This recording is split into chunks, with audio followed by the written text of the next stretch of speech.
So for as long as I can remember, most of like the media that I consumed was always animated.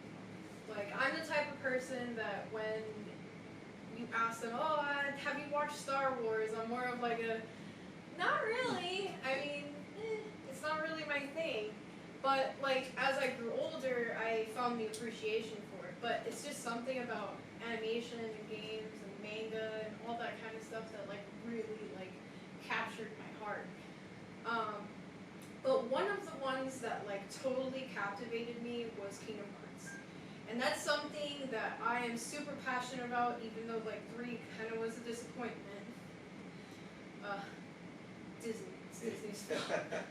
But unfortunately, not unfortunately, but it's more so like Kingdom Hearts is something that I absolutely adore. It has all of my core values, and it's really expanded like everything about who I am. More so because of like friendship, the whole like adventure aspect of life, and you know, always following your dream and going far beyond that. And it's something that I knew from the beginning and even till now. So a long time ago, I do remember that I was like very into drawing. It was like a thing that people knew I was good at, and they always encouraged me, but I always like downplayed myself and told myself, no, I'm not that good, I'm not that good. So I never really like full-fledged like went into it. But in 7th grade, I actually drew a picture of Sora, and people were like obsessed with it. And they're like, Charlene, you gotta keep drawing Kingdom Hearts stuff, it's so great.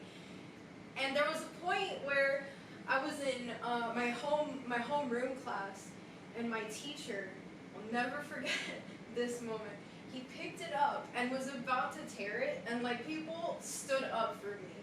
And I was just like blown away by that fact. Like they were yelling and screaming and telling him, don't do that, please don't do that. That's so important to her, how dare you? And, you know, thank God he didn't rip it, but like, you know, just the fact that like people encouraged that, it was kind of like a turning point for me. So even though like, you know, high school came around, I still kept like pushing it away and just feeling like, man, I don't know if art's a thing, because like, you know, you grow up and you're like, oh, you gotta be a doctor, you gotta be an architect, all these kind of like things. And like, it just wasn't for me. It was not for me. I kept going, and I kept going, and I didn't think that I would be where I am today. So that's what I'm here to talk to you about. That's awesome. Well, you already know it's your host, Ruben Hood, Alco Hero, aka Ruben, and this is my special guest today, Charlene. So Charlene, how you been? It's been a time. I mean, especially with all like the COVID stuff. In like just a few months ago, it was already a little rough because like I've suffered depression for many years, and like from childhood, like I did have a pretty rough childhood myself. Not something like I would want to go into like full detail of, but like, you know, it affected who I was, and I do think that that is also a huge reason to why I clung so much to like animated media. You know, growing up with Sailor Moon and Dragon Ball, being like, you know, the best. Just watched it again, like full on last year. It was awesome. Yeah, that Broly movie's amazing. Yeah. Oh my God, dude, it's so good. But like, you know, life gets, you know, fuzzy, and sometimes you end up dimming your light more than you want to. But you know, it's something like, you know, Kingdom Hearts and like very popular medias. They're always like, keep going, keep trying, keep doing what you like to do, because that's the ultimate, you know. Mm-hmm. And now I'm doing a lot better. I've joined a group of spiritual women. It's something I'm doing a little bit different. It's like a few years ago I decided that I had like a little hashtag going for myself. It's called like do something different. Okay. And and that's something that I've been trying to do more throughout my life, Yeah. because the closer I was getting to 30, the more I felt, is this really it? Like, I don't know what to do from here on out. Like, how much deeper can I become like a human, you know? Now I'm doing a lot better. I'm currently working on assets for a film with a team, 17 of us. Yeah, it's a big group, but like we're working on a short film for the University of Central Florida. UCF. Yeah. Go Knights. And it's gonna be a lot of fun, and I can't wait to like show more people like stuff that's upcoming. It's called Forget Me Not, and if you want, you can check it out on Instagram, Twitter, with Forget Me Not Short, I believe. And if not, he can link it for you. Yeah. But we just started our social media, and hopefully soon we'll be introducing our characters, which are lots of fun. I did do the character design for the original character. It's been tweaked a lot, thanks to Hannah, she's super awesome. But we're working, well, I'm working on that right now. I never thought that just drawing characters, though, was gonna bring me to where I am now. Because I have kind of found more of a niche in actually liking 3D modeling and like, you know, making assets for games and films. And like that's something that I'm looking forward to more, because like I was so intimidated by it and I forced myself to do it. Like I went to UCF with just the idea that I was just going to do a regular studio art major because that's what I wanted to do. And then I kept hearing people talking about the character animation program at UCF, and I was just like, I don't know, I'm not really sure, but I applied. And I had applied to the character animation program, I also applied to the graphic design program, and for the studio art program, where it was like more fine art stuff, where you had paintings and, you know, the whole, what it is to be artsy fartsy, that kind of thing. And character animation actually accepted me. Okay. And out of 120 students that had applied, I was one of 30. Oh wow. Yeah. And did you submit the Kingdom Hearts picture you made? no, I didn't. Okay. I actually have a lot of like crazier drawings, much better stuff than I did back then. Like I look at that in a little bit of shame, but I'm more like, you know what, that's where I come from. So Okay. it's like it's not that big a deal. But like I strayed away like from a lot of like that stuff because I wanted to understand art in like better terms and more form, shape and design and stuff like that. Because like a lot of people tend to just be like, oh, you know, you just draw manga and you know those characters and stuff, but like that limits you because you can't adjust too much from there. When you explore different aspects of art, you know, line, space, all of that, your art gets better. And you can push those limits. So I've gone through so many different courses at UCF, and like it's been amazing because when I came to UCF, I told myself that I was going to give it my all, and I'm surprised that like I've been able to get to where I'm at. I learned so much, and the cool thing about it is we've been able to like go from very simple like drawings throughout history to technology, and like I didn't think that I was going to go past like 2D regular in this world medium, you know. And like the funny thing is everything that we've ever done is it's starting to be done in computers. Oh, true, Yeah. true. So it's like absolutely insane. Yeah, that's the thing. So you bring up like the fact you have a team now and stuff like that. So how did you guys really get together? Well, I mean, we all kind of just like applied Hmm? and just hope for the best. And a lot of us actually were rejected from like the studio art thing, which was something that happened to me. And I was like, there's no way that what I was going for, like for a fact, because I applied and I was like, I'm probably not going to get into character animation. They only choose the best of the best. And I don't feel like I'm the best of the best, but I got in. And being an artist, you always end up finding the misfits. Like the people who don't really like fit in, and like starting the program, we all were like, you know, kind of like to ourselves, and then the moment we opened our mouth about anything that we liked, the world was different. And we created our little cliques inside the program, and then now we are basically like a family. And it's a beautiful thing.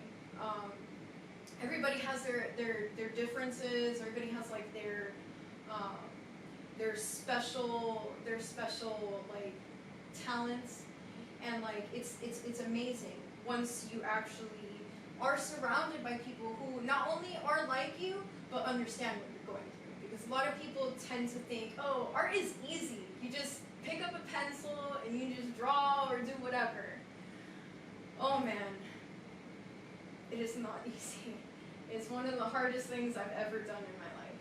So what are the type of challenges that you think were kind of difficult for you getting through, like not just the beginning, but transitioning into different types of art and stuff like that? Okay, well, obviously the hardest part is starting. Yeah. Because it's something new and you don't know exactly like where it's gonna go. And the thing about it is that a lot of the times people tend to like look at other people's art and are like, oh man, I'm never gonna be able to draw like that. And that's so limiting. Like you have to believe in yourself. And you know, every artist is gonna go through their ups and downs. Like even like great artists are gonna be like, I don't know, this one looks kind of bad this time. I'm a little slacking, but it's all in the practice and believing in yourself. Like actually like putting in the effort, because it's a lot of hard work. It's a lot of hard work and experimentation as well. So what did you do to kind of like help yourself get through those tough times, like beyond like art? Did you find like hobbies and stuff like that to kind of help yourself, or? Well, I mean, what I always found in art was that everybody has a message, right? Originally I had planned to be a psychologist. And after, you know, going a few years of doing psychology, I was like, I don't think it's for me. I mean, I'm super fascinated. Kingdom Hearts. I'm super fascinated by, like, you know, the human mind and the human experience, and seeing other artists, like, portray their struggles through their art inspires me. And, it's something that I would like to portray through my art as well. I have very few times, but like art is created so that we can come together, so that we can understand, and it's a reflection of our times. So like a lot of people tend to think that like art is just art. Yeah. It's so much deeper than that, and I like to see what's deeper. That stuff is what pushes me to do better and to do greater. And of course, like anytime something like newly animated or a brand new game comes out, I look for every deep hidden symbolism or any little like fine-tuned detail to it that speaks to, you know, your heart and like of course the human experience. So like that's something that I've always found, you know, to help me keep going. And of course, like a few years ago, like I mentioned when I said do something different. Hashtag. Yeah, hashtag something different. I really sat down and I thought, who am I? What am I doing? How can I get better? Because being depressed for so long is it's such a downer. Like, nobody likes somebody who's down all the time, and like, you know, as you get older, like, you tend to like just keep dimming yourself because you get influenced by the world, and you lose that childlike innocence. Yeah. You know? That's like something that kind of like talks to not just me, but a lot of my friends. Like, for instance, Carlos, who made one of the last collab with, his whole thing is about like always keeping your innocence, and just Kingdom Hearts was a great way to kind of represent that. You see Sora go through so many struggles, but the true struggle was just being real to himself and kind of keeping that. Exactly. And like, you always have to follow your heroes, and like, it could be somebody who's like just normally in your life, or somebody, you know, on social media. Like, there's a lot of people nowadays who try to relate to people like on social media. But the cool thing is, like, artists are different. Like, I took social media in a different light than most people do, because, you know, most of the time people will just put like this fake front about who they are, and you know, it's fake, and like, I don't like that. Like, I want to be real. When you meet me, when you see my posts, if I'm depressed, I'm gonna let you know I'm depressed, and like, I've always been that type of person. The influencers versus like, you know, people who are actually making a change and like inspiration. Exactly. And like, the cool thing is, you can do this too. So like, if you, for example, like baking, which is something I like to do, but like, it's more so of like a side hobby thing. I followed a bunch of bakers. A bunch of like people who like make cakes, do cupcakes and stuff like that, and it started out like that. And I was like, why not do that for the thing that I really, really like? And I started following more artists. And I felt more connected, especially with like Loish, who's this really amazing artist. I do have a few art books that, you know, we could show in as well. And like, I started with her, and then there was more recommendations for other artists, and anything that I knew I liked or my heart gravitated towards, I would follow. And I would limit myself to just looking at those things to find more inspiration. And like, you know, if you see a picture or you see somebody's post that just doesn't vibe with you, unfollow them. What's the point? What's the point of making yourself have like those negative emotions? And like, a lot of people tend to like just be like, oh my god, like, I have to be part of social media. And like, unfortunately now, the way that things are going, like, you kind of have to. It's like the way that, like, you know, the world sees you. But like I said, keep it real. Yeah. Don't be fake, like these influencers. And it's just, you know, if you follow what you like, and you feel comfortable and happy when you're seeing that content, it's what's right. It's uplifting. It's uplifting, and it keeps you going, and it keeps you motivated, and like, follow people who make you feel good. Yeah. Because like, if you don't do that, like, there's no point. Another thing to do is like also read, because like a lot of people tend to just like skim through stuff and like. Read what people are saying. Sometimes, you know, everybody has something to say, and if you connect with somebody, if you connect with their art, or you connect with like, let's say, like I mentioned, like the baking, you'd be like, hey man, like, I really liked what you said about this recipe and how to do it, and I was looking forward to collaborating with you, or something like that. And like, you connect with people. In a world that we live in now, where everybody's kind of just like separate and like distant, like, everybody, we're social. We're social. Like, human beings are social, and to be like so distant hurts. And like, that's something that like I started doing differently and viewing differently, and it's just changed my life completely.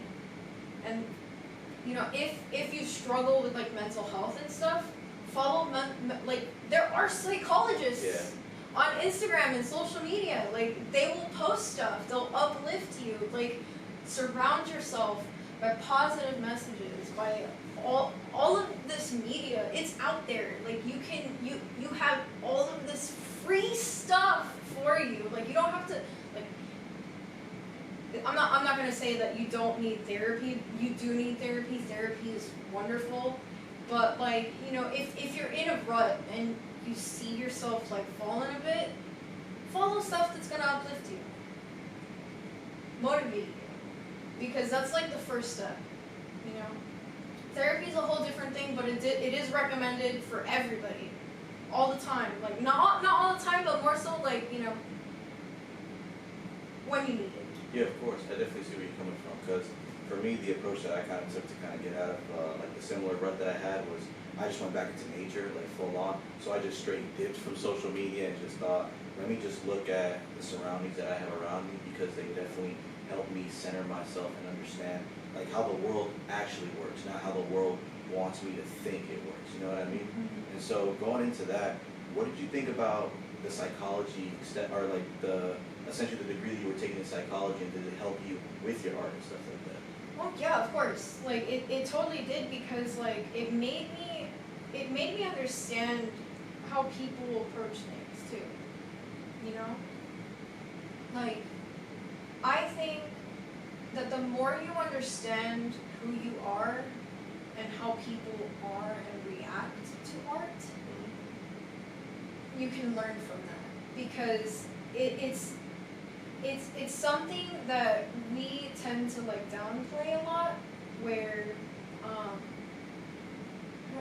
not sure how to explain this. It's like, so psychology has always been like really big for me, and like real quick, let's take a quick break just so that you can get fully into that. Yeah. It's definitely something important.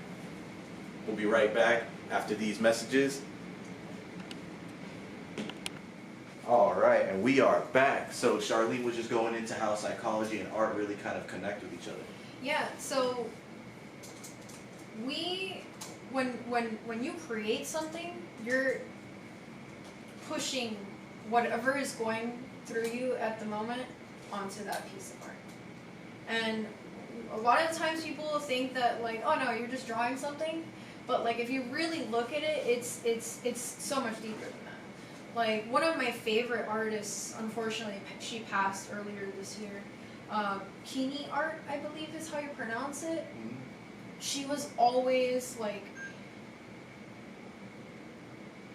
showing pieces where she had a lot of like heart issues, and like a lot of like she was diagnosed with like a cancer and everything, but like she portrayed her illness through all of her drawings, and like it was so subtle, and a lot of people just like looked at it normally, like, oh, it's such a cute little drawing, but like you could see the sadness, you could see the pain that she was going through.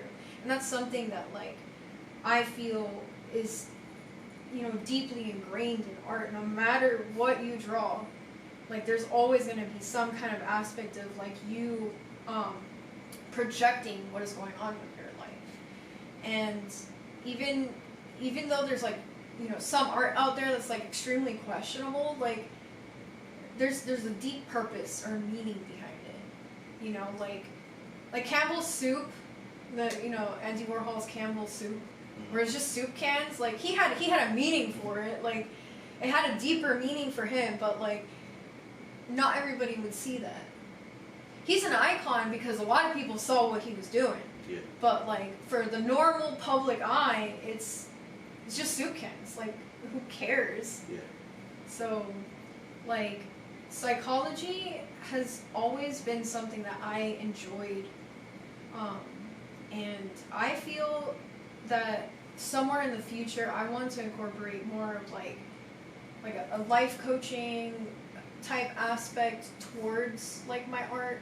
Maybe doing some like animations potentially. Like I'm not too great at it right now, and I'm still kind of iffy on whether or not I want to continue doing that. But yeah, kind of like your project you're working on right now. Yeah. A little bit. Yeah. So I'm gonna see in the next year what I really truly like to do and what I need work on.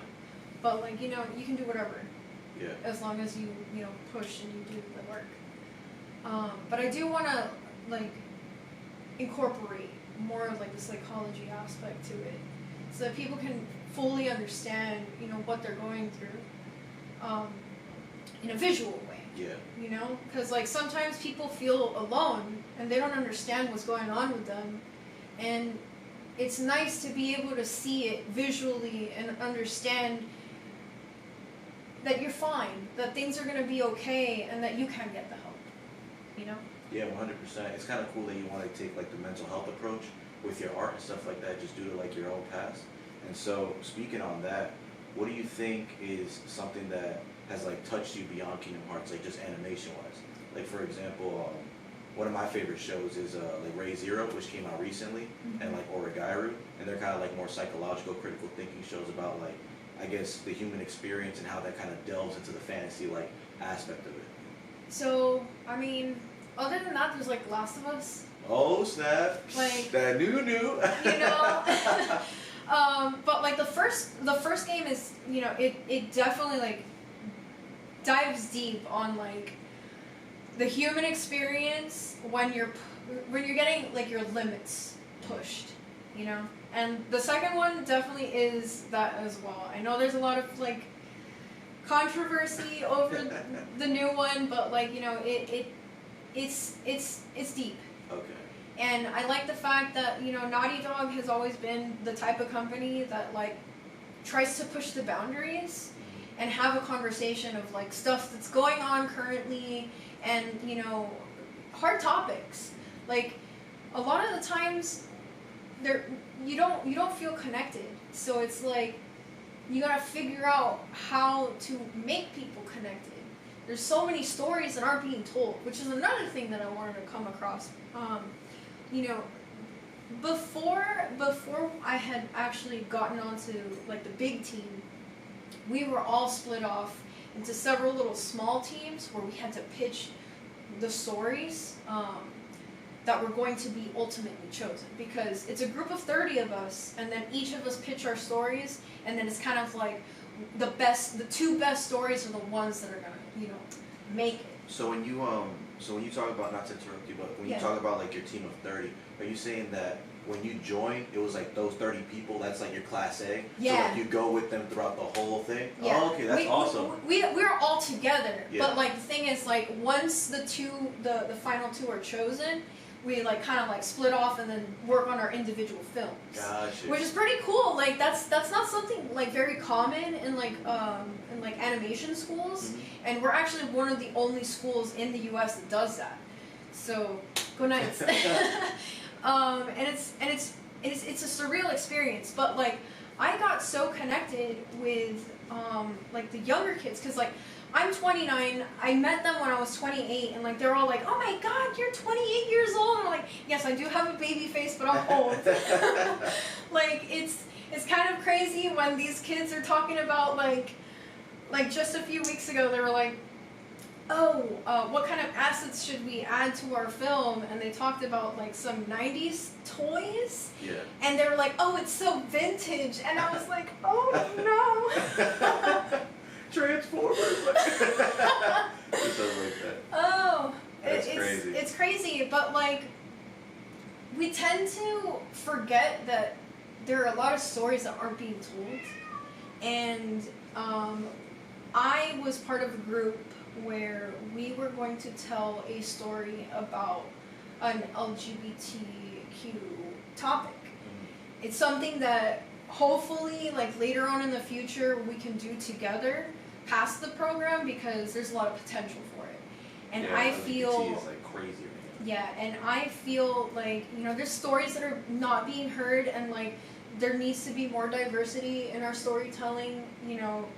Most of the time we're just introduced to very stereotypical topics and like stereotypes on like characters and things like that, and I want to try to diversify that. And like I saw the passion that can come from new stories. It's amazing. So like that kind of stuff is also what I look forward to, diversifying, not only stories but also the workplace, give give chances to like, you know, people of color, black people, everybody, like the whole spectrum. Like everybody has stories that have not been told.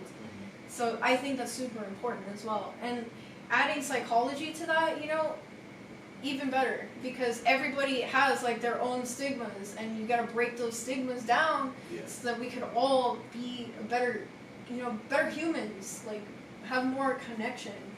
So, you know, that's definitely like something that I look forward to as well. Got you. And so it's kind of interesting you bring up like stereotypes and stuff like that, because I had a conversation the other day with a friend where pretty much we're bringing up stereotypes and cliches, and I think a lot of us that kind of have our own, I guess you could say, unique backgrounds or like storybook backgrounds end up looking towards those cliches and those stereotypes because we never actually had them in our own lives. Yeah. And so how do you think that diversifying stories will kind of bridge that gap from people who didn't have kind of like that stereotypical life to people who did, and you know, and like essentially bringing that journey together? I think, cause like the more we give a voice to like, you know, children, because they're watching the cartoons that we have now, and like you'd be amazed at like how diverse it's becoming already, and it's just so uplifting to see like your own like family in those like forms of media. And I think animation is like so powerful because you watch it as a child and they're very innocent stories, but like they're always about being who you are, and adding more diversity, different stories from, you know, different kinds of people will help them grow better, because a lot of the times they don't feel included and they don't feel like their story's being told, you know. And if it's all based off of stereotypes, they're like, that's not me, that was never me. And then that already puts ideas into other people's heads where it's like, that's how they are, but it's not true. And that's very deceiving, and like it causes a lot of issues, and like it's definitely going on right now. Like we see the aftermath of all of that. And seeing yourself on screen being represented gives you power, and it uplifts, and it's something that a lot of people have not had the chance to see. So when you guys collaborated and decided on your idea, you said that you guys chose your idea, right? As like the essentially like the script for like the blueprint of what you guys want to do. So like that's kind of like on the back burner right now. Okay. It's technically not my story. It was our director Sage. They are super awesome. They're non-binary, and like that's something else that like is being introduced into the world, and like being human is just so different now. Like it's a good thing. It's a good thing that like we're being able to express ourselves and understand ourselves in different planes of existence, and like, you know, here and in the now. Because like just sticking to what we've always been told is not right. Yeah. You know? I think that I definitely agree with you in terms of like traditions and tribalism. I think that's definitely an issue. I know that like in terms of media, Black Panther did a great job of exploring that, because you've seen the movie, right? Yeah. So you know, like at the end when he talks, when he's talking to like his past selves, essentially like his fathers and fathers, he's like, you guys are wrong, like you guys should have switched up and stuff like that. So I think it like kind of like the movement and stuff like that definitely has a great way of portraying that message and making it clear that, you know, we all have, times are always changing. Yeah. And so we should change with the times. Mm-hmm. But we should always remember our roots, because I don't know, like on my end, the LGBT community is kind of crazy in some ways, but at the same time, I 100% support their individuality and stuff like that. And so I guess in terms of yourself, how did you see that being incorporated into art? And how did you feel about that when it was like growing up to now? So I never really like, for myself, I never really saw like the impact that it has until I spoke to them, you know, and like it wasn't, you know, my team, like we had 2 non-binary people, and like I got to see life through their eyes, and just like different cultures, it's like a different type of living, and it's like, as much as people like to say that it's like extremely complex and a little crazy, when you really talk to, you know, people and understand their stories and hear their experiences, that's where, you know, you learn, and you're like, hey, no, you're just going through a very normal thing that I also went through, just differently. Yeah. And they're just trying to find out who they are. exactly. And like it's something that like you end up finding is like I said, it's important to express diversity, and like I hadn't seen it until I spoke to them about it. And that's the thing, it's not even just about race at this point. Now it's like, I guess another way you could say mentalities, you know, like places in places in your own mind, and how these ideas kind of manifest and become these people. Mm-hmm. And at least me personally, I definitely think that it's because we've had, at least our generation and a little bit before us, has definitely had more time to think about who we are, Mm-hmm. versus back then where we kind of just like were slaves and just Yeah. worked nonstop, and like, you Yeah. know, only the quote unquote rich and wealthy were able to express those type of ideas, or those just those ways of life. Yeah. And now everybody has the opportunity to kind of express themselves that way. Yeah, and like that's another thing too, like especially now during quarantine, like I feel like I've seen a lot of change, especially in like, you know, people's personal posts, like people that I'm really close to, like they are like, you know, questioning more, like, what am I doing? Like what the heck is everybody doing? Like, why are we in, like, you know, always in the fast lane, not doing things we don't like to do? Like, why continue to do that? And like quarantine has been kind of like, it's been hell, but also a blessing for a lot of us. Yes, I agree. Like, I know there are a lot of people right now who are at a disadvantage, and, you know, don't have work and are struggling financially and stuff, but like, you know, these are the kinds of, you know, struggles that like help humanity. And like, even though we're struggling right now, there's always, you know, a brighter future, no matter what. Like, there's always going to be a brighter future. There's no problem that nobody can solve, you know? And like, I do see that there's going to be a lot of turning points coming up in the next few generations. And, you know, it's insane that like, we tend to forget that like, we were young once, and that's something that I also see a lot. And like, people tend to forget that you always have to stick to your roots. Always find, like you mentioned, stick to your roots. Always find what inspired you as a child, what helped you as a child, you know? So when it comes down to, you know, listening about diversity and stuff and incorporating that into my art, I wouldn't per se want to portray their art, their lives as my art. I'm more so focused on like me portraying myself as like a mixed Cuban American, you know, person, because like I feel like a lot of people wouldn't understand my type of experience, same as like, you know, people probably wouldn't understand your kind of experience if you don't talk about it. There's no way to express it.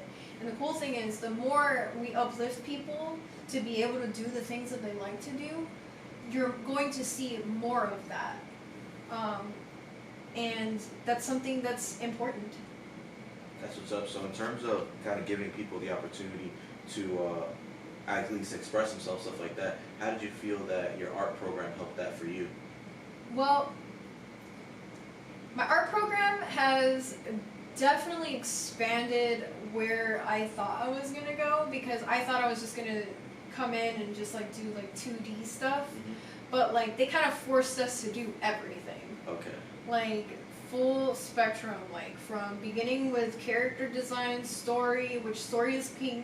Like, it's super key. Like, you have to make sure that that's like the first thing that gets like the most attention. But I got character design. I'm doing most of the stuff in Maya and like 3D stuff and like doing industry standard stuff, because the point of this program is to make you go through like the full pipeline of what it is to make a film.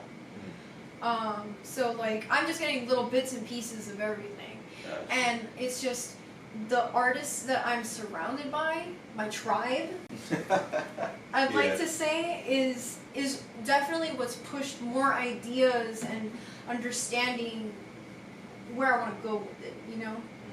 And so do you have like kind of your own projects that you want to create after experiencing all these things? Like, because I know that you're doing like a group thing right now, but for yourself, do you have anything that you kind of want to do for, I guess, Charlene? I mean, it's still kind of a mystery because I still don't know exactly what I totally like am 100% for.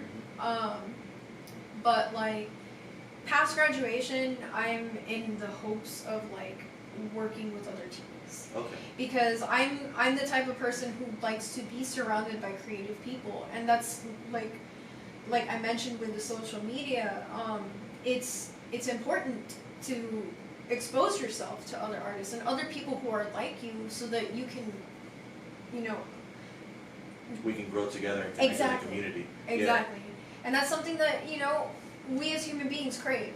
So I would like, hopefully, like, I've always been a huge Cartoon Network fan, like, awesome. Yeah. They've always had great cartoons from the 90s, even till now, like with Steven Universe, it's really awesome to see. Oh my god, Steven Universe is amazing. And like, you know, and like I said, like that's diversity right there, and it's amazing to see, because like those cartoons are going to influence that next generation. Yeah. Because it's something deeper, and Cartoon Network for me has always had deeper meaning.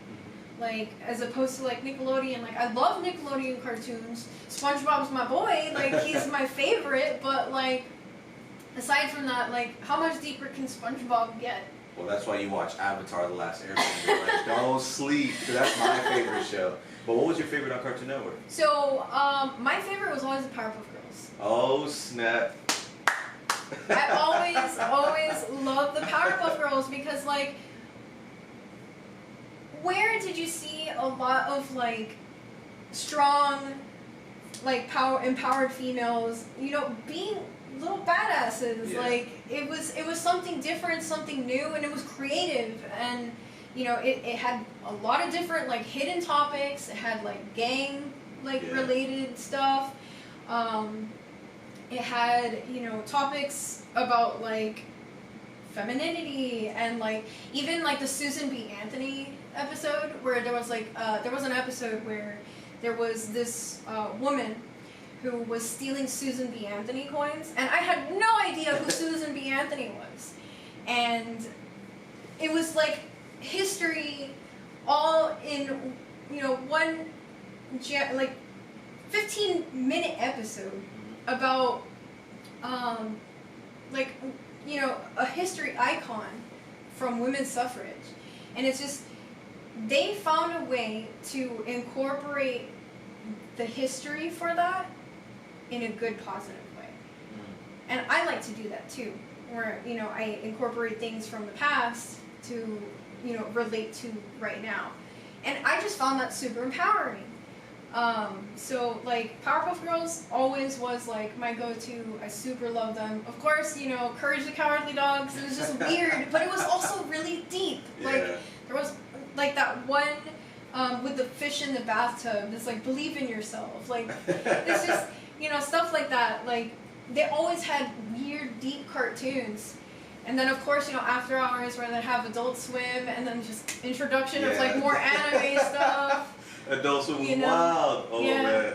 Like peak time was, you know, when they had Full Metal Alchemist on there, and like. And never forget Toonami as well. Toonami was dope. Toonami was the type of thing that when you came home, like that was all you did, unless you were playing video games, which was like my thing. So you were just playing video games and then watching at the same time. Yeah. Which, you know, I've always had like video games incorporated into my life, but talking about like personal projects, I do have like a special place in my heart for the Sly Cooper series. Okay. And I kind of wanted to see if like at some point I make a gender bent version of Sly. Slay Cooper. But like you know, a little bit more. I'm sorry. It's cool. Oh my god. But more like a little bit more of like, you know, how I would picture like a female version of Sly. Yeah. You know. Like but in 3D. woman. But okay. in 3D, and then like, you know, once I learn about like texturing a little bit better and, you know, adding shaders and stuff, I would like to, you know, do sculpts like that. But like more so for like myself and on my own time. But like my end goal after graduation is either making it to Cartoon Network, but like as a long stretch Naughty Dog. Y'all heard it first, MD. Y'all gotta hire her. Get her up there. And speaking of Naughty Dog, something that I wanted to touch up on. So, personally, Last of Us was one of the greatest storylines I've ever played, without a doubt. Played it twice. God mode. The whole discussion of, you know, deciding what you want to do versus what's right, and like a game giving you not just that decision, but making you understand that this game is more than just playing it. You're like seeing these characters come to life and stuff like that. Yeah. So how did you feel when you played Last of Us 2? Because there's like hella controversy on that game, and you know, for obvious reasons. So, Last of Us 2? Mm-hmm. Okay, well, forcing you to see through a different perspective had me a little bit like, I really don't want to play as this character right now, but it makes you realize that this character is also another person. And I found that absolutely fascinating, because like that's the kind of stuff that I like. So while you're going through the game, like, and you're experiencing like the same exact hardships but through different eyes, it really gets you thinking beyond that. Mm-hmm. So, you know, it was a roller coaster. It was definitely a roller coaster of emotions, and like that's the kind of stuff that I would look forward to incorporating into my work. Kind of like that struggle. Mm-hmm. Yeah, definitely. Because seeing different stories, like portrayed, like, well, seeing the same story portrayed through different eyes is so empowering. And that in terms also falls under diversity, because like the way you were raised was completely different from how I was raised, but we have a lot of similarities. You know, we grew up with anime, we played video games, you know, we chased the ice cream man till, you know, like, yeah. And we played outside till the sun came down, and, you know, we have like those kinds of similarities, but we saw it through completely different eyes. Yeah. You know, and that's beautiful to see. And like, even though Last of Us 2 is on very hard topics, it shows you what it is to be human. So that's what I got from that. Yeah. That's awesome. You know, let's take a quick break right here, because we're gonna get into something a little different. But Last of Us 2, if you haven't played it, don't buy it. No, I'm just kidding. Definitely play it, and we'll be back in just a sec. All right, we are back, and I just thought about something that's actually very interesting. So you bring up a lot of things that come with art, and how it's about expression and the importance of really bringing your mind to the physical realm, I guess, to bring it up spiritually. And so, why are the characters animals in your project? Oh. You know, like in terms of like, it could be anything, right? Why did you guys pick animals? Well, I mean, we chose animals more so because it was more of a cutesy thing, to be honest. Okay. And also it was more of like our director, like, which is the head of the program. She was like, she recommended that it would be best to do it that way, pertaining more towards like the story and how we want to portray the characters, which you guys will see the characters very soon. Like, yeah, she posted a what is it, like a little preview and stuff like that? Yeah, so like we have our poster, and like you do see the characters in our icon and our profile picture, but we will have character introductions in, I believe, the following week on our social media. which is gonna be super cool. But that was more so like something that like it's more of like an homage to 1930s like cartoons. Ooh, like Mickey Mouse and stuff like that. And Kinda. you know what's crazy? That Looney Tunes and all those like Disney films were actually filmed here in Florida, which is crazy. I only found that out because my friend is kind of like working on screenwriting and stuff like that, and so he's just been really delving into not just his own history and the art, but like how our own city has just so much a wealth. Orlando is great. Yeah, like, and not just for Disney World, but you know, what I mean, in terms of creating. So, and because I kind of want to get into this, like, why did she tell you guys why she picked animals versus like anything else in terms of the characters? Well, it was because like I wasn't part of like the original pitch for the one that we're working on right now, so I can't totally say exactly why. But like it kind of just evolved from there. Like we ended up just making them female characters, so that like we have a different kind of story to tell, you know. Because like most of the time, like those 1930s cartoons, they were a little like fucked up. Yeah. Like a little fucked up because like the female characters didn't really portray something like what a normal normal woman is. You know, they always ended up like cutting down their waist, basically like Jessica Rabbit type stuff. And I'm not saying that Jessica Rabbit is a bad character. She's a fantastic character. Like she like knows who she is. She's in her sexuality, and she's an awesome character. But like the fact that like going back to stereotypes is like the fact that they went ahead and like Betty Boop. Yeah. Betty Boop was a very, very independent woman. Super independent. She didn't need no man. That kind of thing. And believe it or not, like there was a point in history where there was a bunch of laws that ended up censoring a lot of like our media. And a lot of people don't know this, but like it was part of like Disney's plan, like to basically it was like the moral acts. So like they tried to incorporate morality into society's like media. Which is Um, weird considering that they kind of like were actually the ones pushing that in a way, because at least from like the older cartoons, you saw Mickey Mouse not just being like really a hero, but he was just a character inside the show. And although he would be considered the MC, he was just doing things that they thought would be creative and fun, and at the same time show different sides of them, you know? Yeah, but as it started evolving, they ended up making Betty Boop a little too dumb. Like they dumbed her down. They made her into an item of like like for the male's view, and like that's messed up. Like that's not it's super one dimensional, and it doesn't express what an actual character is. And that's basically what happened to Betty Boop. Like she was killed off that way. They just didn't want women to have a voice. And like I learned that recently, and I was just like shocked. I was like, there's no way that that's what happened. And that's happened a lot throughout history. And the cool thing is, like, we are finally shifting into an age where things are different, and we're pushing for what's right.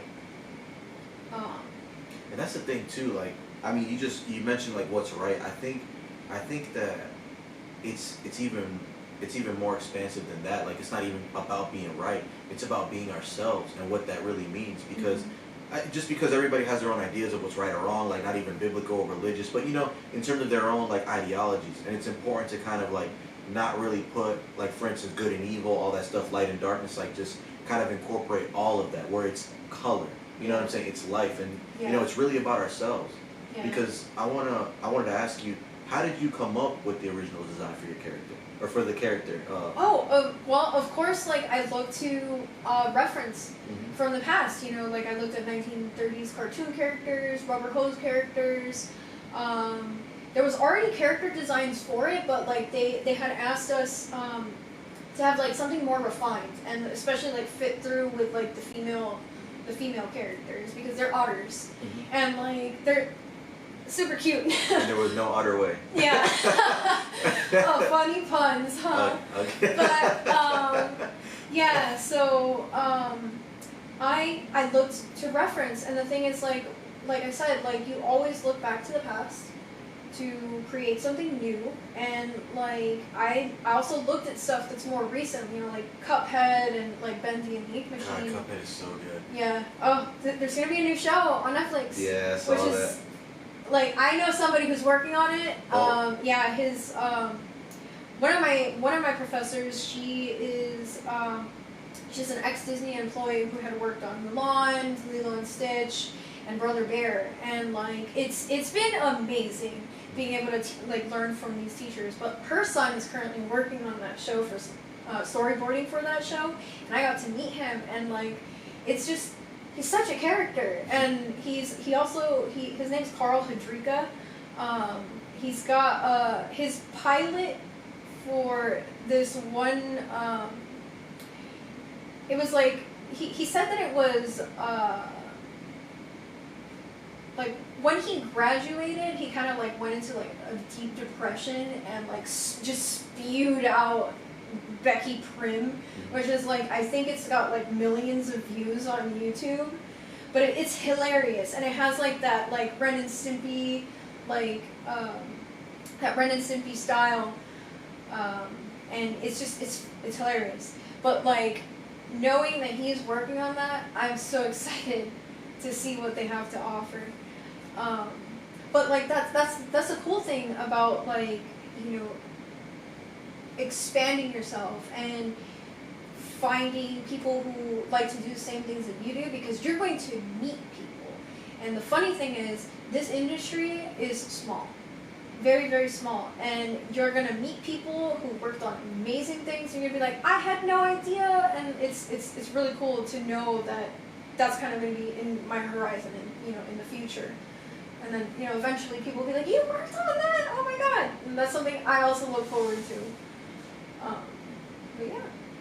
That's pretty awesome. I think that, like, not just the person that you met, and like the fact that it's a small, tight-knit group. So would you say that the community is a lot more, I guess, open than you expected? Or how did you feel when you kind of jumped into this all, like not just a project, but meeting people who like could be your neighbor and worked on things that you've kind of like been inspired by as a kid? Oh yeah, and like I jumped in not really knowing what I was getting myself into. Yeah. And like I said, like I didn't think I was gonna make it in, and I did, and I've met so many people, and I've been actually joining a lot of like Discords and watching webinars, which is another thing that I kind of started doing, because like, I don't know if you've ever like scrolled through like your social media and you're just like, hey, so have this little free webinar that I'm going to be doing about said topic, and I'm like, I'm going to do that just to see what it's like. It's maybe an hour and a half of your time, but like if you're interested in it, like you're probably going to learn something new, or just have like whatever idea you had reinforced about it. But like do things that you obviously like to do. And you always end up finding like really interesting things. So I've been doing that a lot, and I have joined this group called Rise Up Animation, which is for people of color, like Hispanic, Latinx people, like just, you know, minorities in general, and they're trying to uplift that so that we could have more diversity in our animations too. Because I don't know about you, but watching Spider-Verse Oh my was God. a breath of fresh air, because you get to see Spider-Man in a whole new set of eyes, and that's what we need. Like, we're so sick and tired of seeing reboots of the same stuff over and over and over and over and over again, you know? And it's like, we need new content. It's like, how do we do that? Just look around. Just literally just look around. Like, stop just rehashing the same old story. But like, you know, giving the spotlight to Miles was beautiful. Like that, and like the fact that like with PS5 they're gonna have another like a full-fledged Spider-Man game just for Miles is great. You know, like, you know, we need more stories like that. Yeah, I'm 100% with that. I hate reboots, and I've hated all these remakes. Like, I'm like, for instance, a Final Fantasy VII remake, pretty good, a little controversial just because, you know, they did a little different things, but in terms of that, like I'm just very tired of them only because the same way you said it, it's really about kind of pushing the envelope and just it doesn't even have to be the same, but just looking at it in a different perspective. Like how you brought up Last of Us 2, where you kind of have different perspectives that you're playing as throughout the game, or similar things like that. It's really about not looking at what you created, but looking at what has been created and adding the life that we live around us now to it. You know, because I think that the LGBT community and all that is definitely controversial in its own way, and I think that representing that and opening that story up kind of gives people their perspective to say, you know what, I saw it like this, but now I see it like this. There's other layers, and in reality, it's just all about connecting, you know, and understanding each other. Yeah, that's like so important. Like that's probably like one of the things that I've always been a huge advocate of. When I was younger, I was bullied. I'm sure everybody's had like their set of bullying. Like my bullying wasn't too bad, but like, you know, it's something that kind of sticks with you. And I was always the type of person that like would gravitate towards the people who get bullied the most, and I always uplifted them. And I was like, no, dude, like you're awesome. Like forget these people. And like that's something that like is super important because those kids' stories weren't being like they weren't being heard, and like I feel like I'm the type of person that wants to help people get their stories heard. Like I'm more of like a helper. Like I've kind of like come to terms with that more than like a leader, because I've done my set of leading as like store managers for like we'll talk about and GameStop where I met you, but like it's a different kind of feel for me, you know. And it's good that you kind of had that experience, because I think for all of us, I think we should all take the opportunity to not just be a leader, but also a follower, and understand that it's all encompassing the same thing. You know, it's like you're in a party and there's one that's overhead watching the party, and there's someone that's in the party. You know, and understanding both perspectives gives you that connection with the other people and really bridges the gap where, like for instance, you're working in a group of 17 people, and you have like one leader, which is I believe your teacher, right? But you guys are all leading not just yourselves but each other, so that you know what I'm saying, to progress. It's kind of like a friendly competition.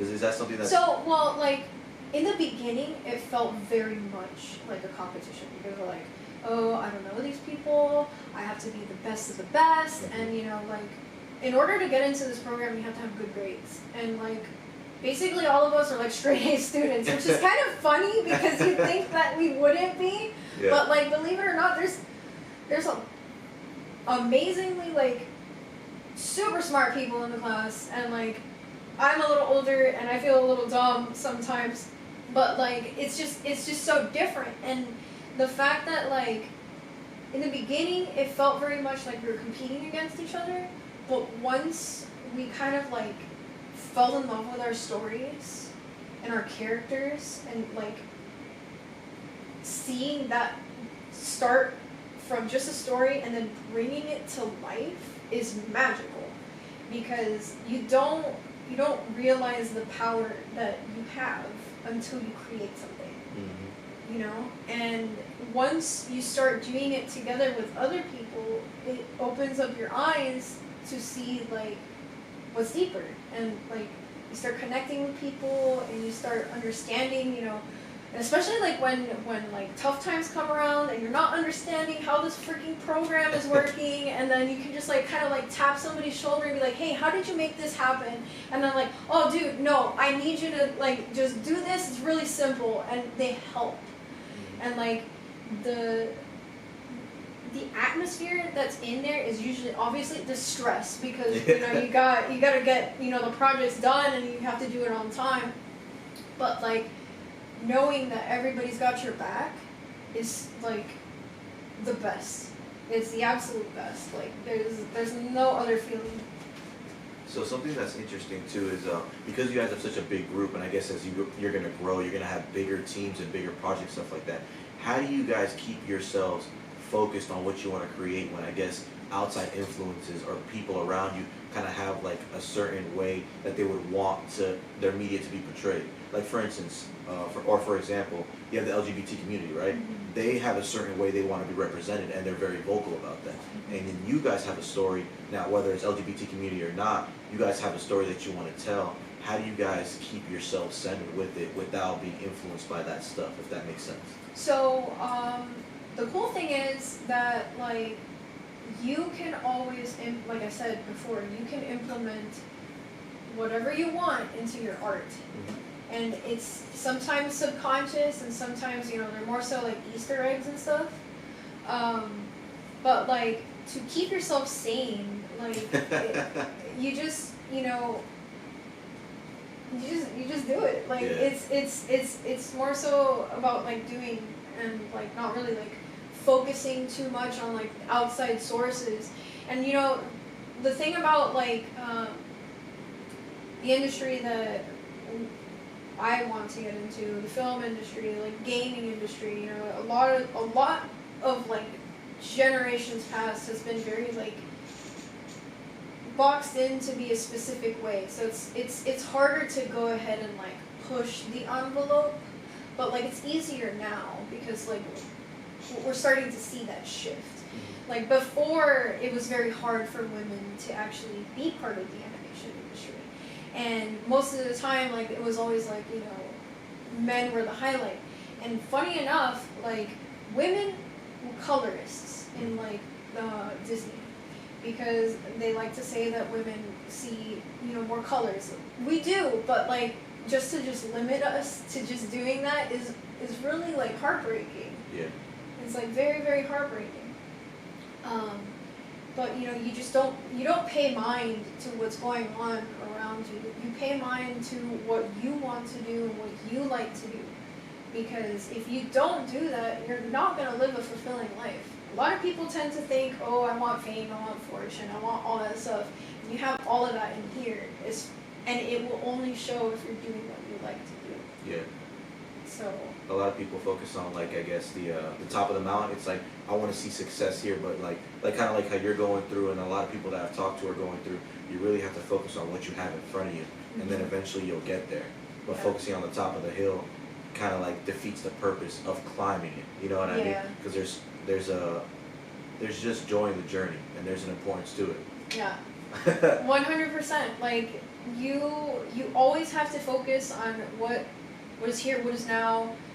You know, practice mindfulness. Like, I was gonna mention, like, when I started that hashtag something different, like, I told myself, what am I doing differently? You know, I used to write a lot, and I had, like, a bunch of health issues a few years back where, like, I had digestive issues and I almost died. I went to the emergency room, like, twice.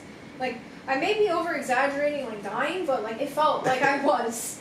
And it was, you know, such a huge turning point for my life. Like, emotionally, like, you'd be surprised how much you not taking care of your body affects your mental health. So, like, you have to try to, you know, do something different than what you're doing normally. So I tried to get a little healthier, and I had to track, you know, how I was feeling. I would do, like, you know, I would try to do, like, a bunch of, like, really, like, nifty things, you know, and then, you know, habit trackers and stuff like that. I ended up like straying away from that because it took a lot of energy. So now it's just like a bunch of just, like, notes to myself, and, you know, trying to figure out. I'm just gonna show them real quick. Bam! She got a whole chart.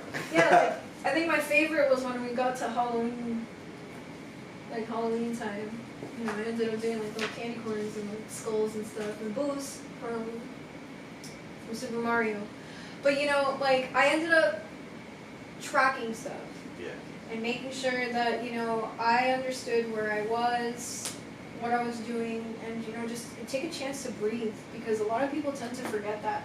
And I noticed a lot, especially during the program, that I tend to, like, bite down really hard and just, like, grit my teeth, and it's just like you end up not realizing that you're physically hurting yourself, and that becomes more stress, and you feel it in your head. So, like, it's very important to be mindful of what you're doing.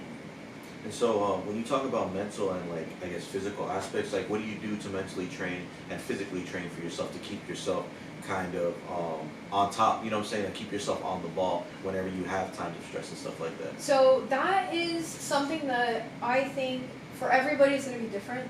And it's something that you have to accept that you're going to have a rough time trying to find, because you don't really, if you've never really like tried to look like introspect and figure out how you work, which is probably the thing that you're going to be doing for the rest of your life, because you're going to go through different phases.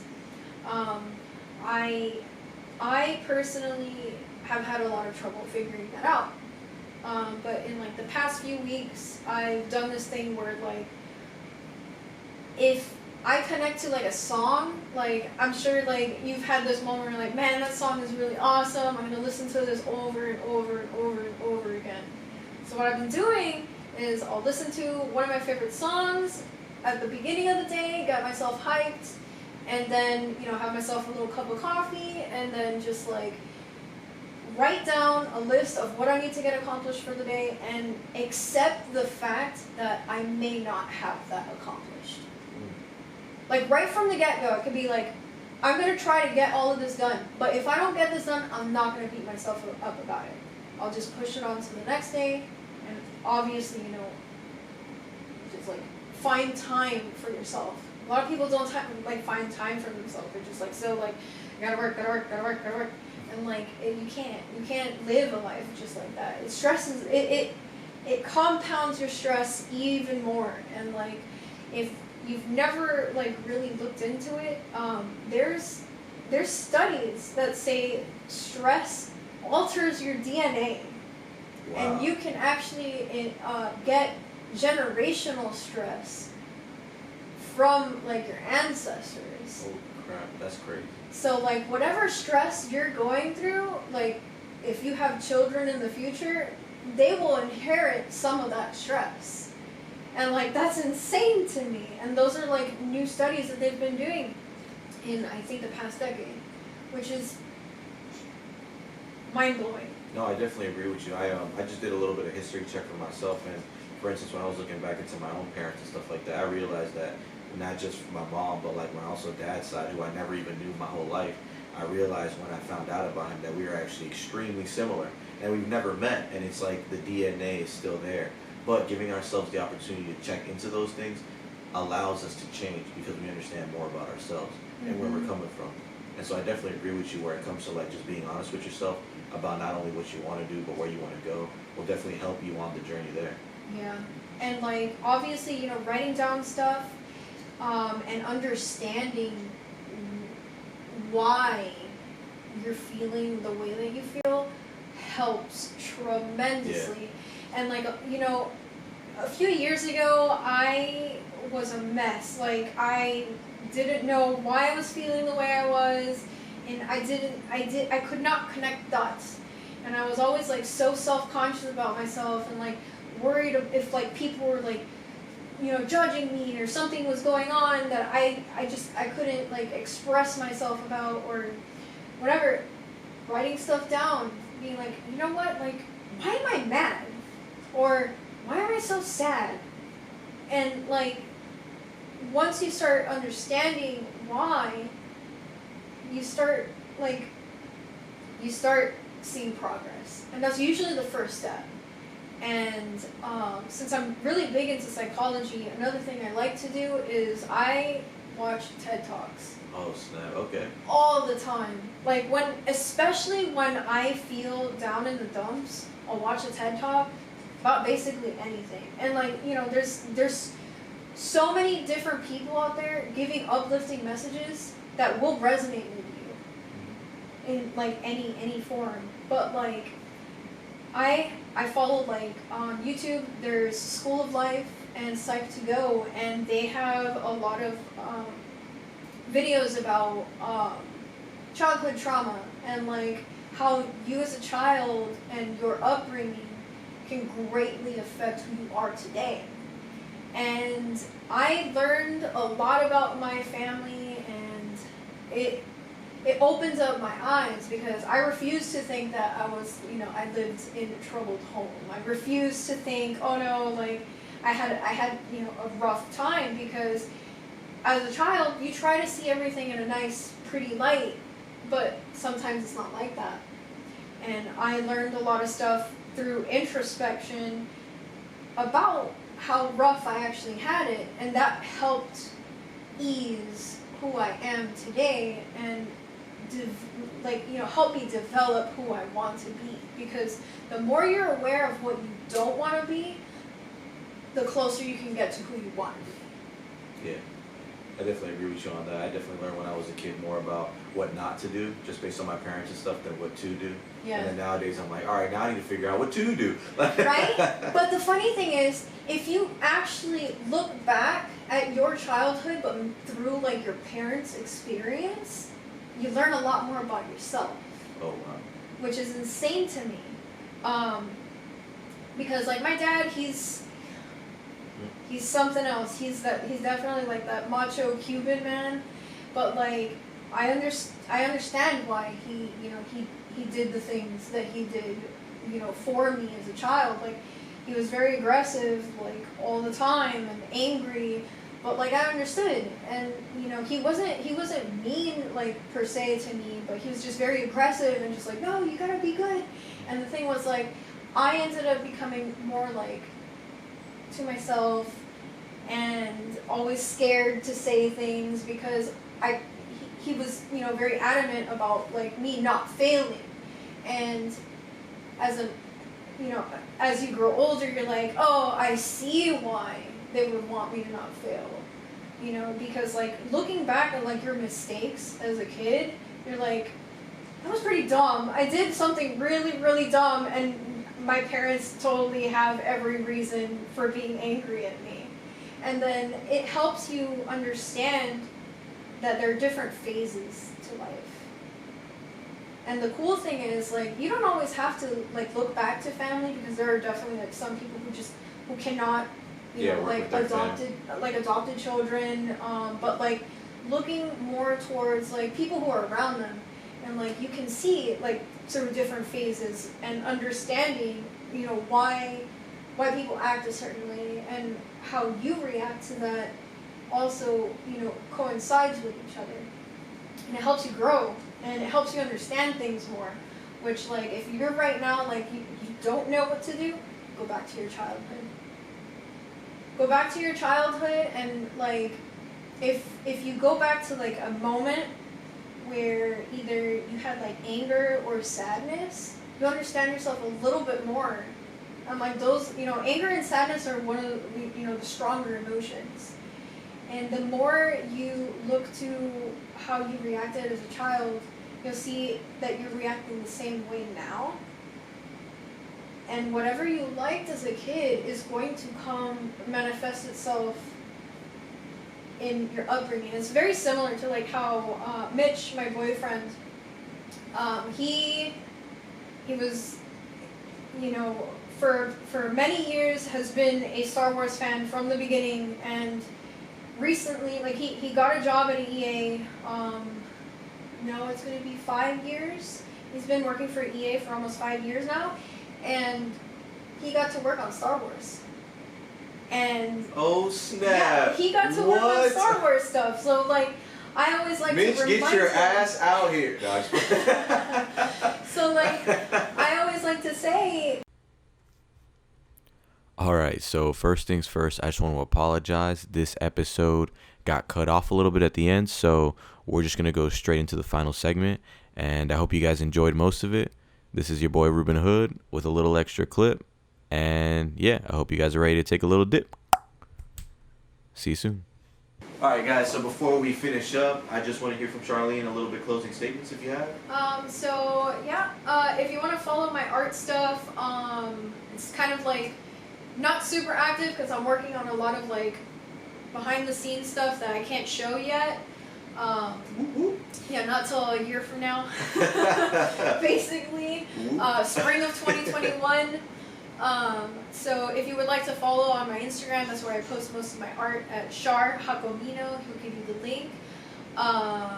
And if you would like to follow my short, it's on, I believe it's, because like it had to be different because so many films are Forget Me Not. Yeah. But I believe it's Forget Me Not Short on Instagram, and it's also on Twitter. But if you do follow on Instagram, we'll give you the links to our Facebook and Twitter.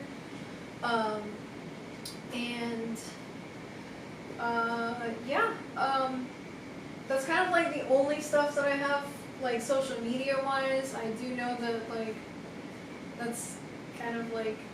Well, if you ever want to see Charlene, just go visit UCF campus. Just kidding. It's closed down after the COVID and stuff. Yeah. But yeah, it's been great having you on, and I think that your story is definitely going to inspire a lot of people. At the same time, I hope that you gain some more inspiration from the others that show up. And I can't wait to do more episodes with you and with Mitch. Which Mitch's episode will be coming soon, where he'll have his own take on everything. But Charlene, it's been a pleasure. It's your host, Ruben Hood. You already know. And thanks for having me. I'll see y'all later. And stay tuned for the next one. Have a great day.